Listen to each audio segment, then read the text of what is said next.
Buongiorno!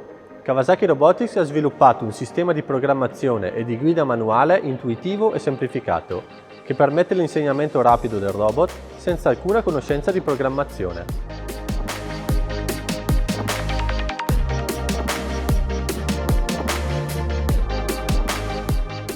Il nome scelto da Kawasaki per questa opzione è KDI, che sta letteralmente per Kawasaki Do It Yourself, che in italiano si traduce in Kawasaki fai da te.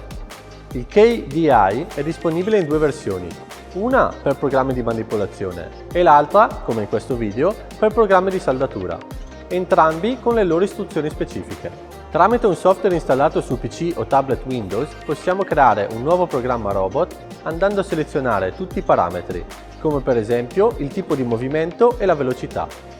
Utilizzando un mouse 6D, l'utente riesce a muovere il robot semplicemente trascinandolo. I movimenti e la posizione del robot possono essere registrati nel programma premendo direttamente il bottone presente sul mouse e possono essere successivamente integrati o ottimizzati.